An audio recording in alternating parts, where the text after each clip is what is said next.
السلام عليكم بنات، كيف نتوما؟ لاباس عليكم؟ كنتمنى تكونوا في احسن الاحوال ان شاء الله. مرحبا بكم فيديو جديد ووصفه جديده. اليوم ان شاء الله نشارك معكم هاد الحلوه الدوازه تاعي او للغوتي. تقدروا تحضروها في وقت قصير وكتعطينا كميه وفيره وكتجي مزيونه بزاف، مقرمشه ولذيذه بزاف. اذا كنتوا جداد في القناه ما تنسوش تنضموا ليها بالضغط على زر الاشتراك وتفعلوا الجرس باش يوصلكم كل جديد. نخليكم على المكونات وطريقه التحضير. بالنسبه للمكونات، في واحد الاناء غادي نعملو 125 غرام ديال الزبده. غنضيف عليها كاس ديال السكر انا طحنته. اذا كان عندكم السكر كلاصي تقدروا تستعملوه. وغادي نضيف واحد القبيصه ديال الملحه. هنا للتنسيم غادي نسم الحلوه ديالي بقشور ديال الحامض. بالنسبه للناس اللي ما بغاوش يستعملوا الحامض تقدروا تعوضوها بساشي ديال الفاني.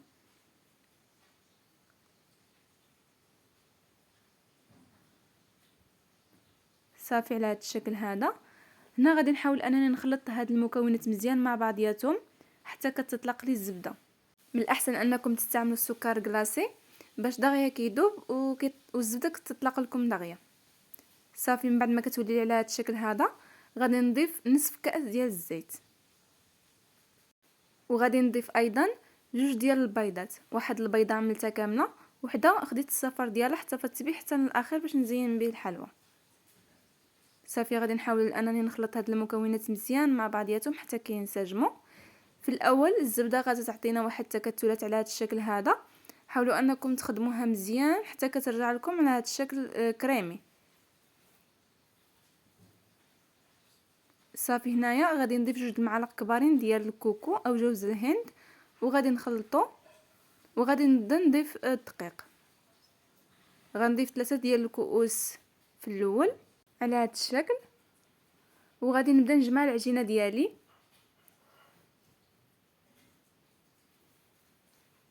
حاولوا انكم غير تلموها باطراف الاصابع. هنا غادي نضيف الكأس الرابع. الدقيق دائما كنضيفوها بالتدريج حتى كنحصلوا على العجينه على القوام العجينه اللي بغينا حنايا. هنايا غادي نضيف الكأس الخامس. وصافي غادي نعاود نجمع العجينه ديالي على هذا الشكل. بالنسبه للكميه ديال الدقيق اللي احتاجيت 500 غرام، ما يعادل 5 ديال الكؤوس. صافي في الاخير كنتحصل على واحد العجينه اللي كتكون على هذا الشكل هذا، كتكون رطبه كيف كتشوفوا في الصوره. غادي ندوز مباشره باش نطلق العجينه ديالي.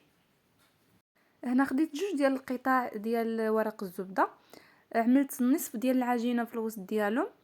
كنحاول انني نضغط عليها شويه بالدلك وكنبدا نطلقها على هذا الشكل هذا. حاولوا انكم ما ترققوش العجينه بزاف.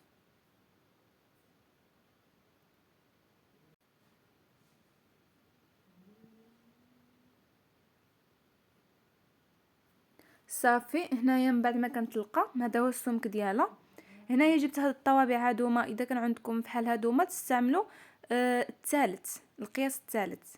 صافي كنبدا نطبع العجينه ديالي على هذا الشكل هذا.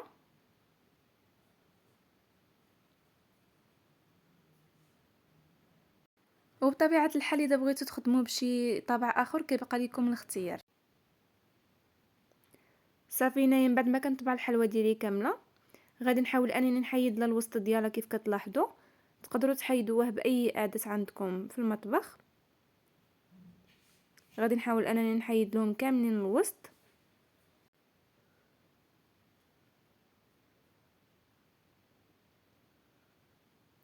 صافي هنايا من بعد ما كنسالي كنحاول انني نحيد هاد الزوائد كاملين ديال العجين. غادي نرجع نخدمهم من بعد. وصافي كنهز الحبات ديال الحلوى ديالي على هذا الشكل هذا وكنوضعهم في الصينيه ديال الفرن اللي كيكون عندي فيها ورق الزبده.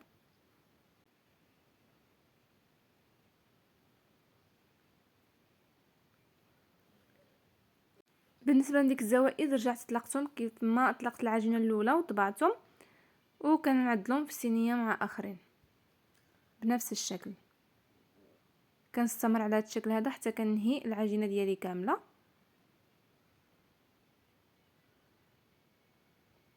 هنايا من بعد ما ساليت جبت ديك الصفار ديال البيضه اللي احتفظنا به في الاول، ضفت عليه قطرات ديال الماء وكنحاول انني ندهن بهم الحبات ديالي كاملين ديال الحلوى.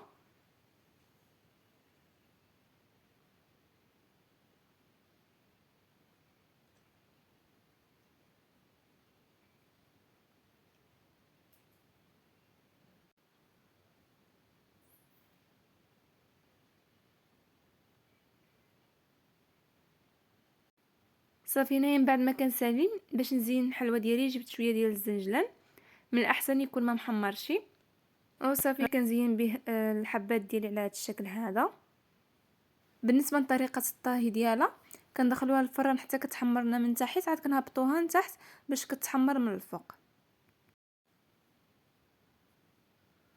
وهنا بغيت ننوع شويه في التزيين، كان عندي شويه ديال الكاوكاو وزينت به على هذا الشكل هذا. اذا ما كانش عندكم متوفر تقدروا تستعملوا غير الزنجلان، واذا كان عندكم اي مكسرات اخرين تقدروا تستعملوهم. بالنسبه للتزيين دائما كيبقى اختياري. صافي هذا هو الشكل ديال الحلوه ديالي من بعد ما خرجتها من الفران. شفتوا كيفاش كتجي راقيه في الشكل ديالها. هنايا ديك الحلوه اللي زينتها بالكاوكاو ضفت عليها شويه ديال الشوكولاته، هذا غير كاضافه بغيت نضيفه في التزيين وصافي. صافي هنا غادي نعمل الحلوه ديالي في طبق التقديم. كيف كتلاحظوا معايا كتجي مزيونه بزاف وكتعطينا كميه وفيره كيف كتلاحظوا. وصافي حبيباتي كتكون هذه هي نهايه الفيديو. كنتمنى من كل قلبي تنال اعجابكم هذه الوصفه. اذا عجبكم الفيديو ديال اليوم ما تنسونيش بتعاليقكم ولايك للفيديو، وكذلك تشتركوا في القناه اذا كنتوا باقي ما مشتركينش. شكرا على المشاهده والى الفيديو القادم ان شاء الله.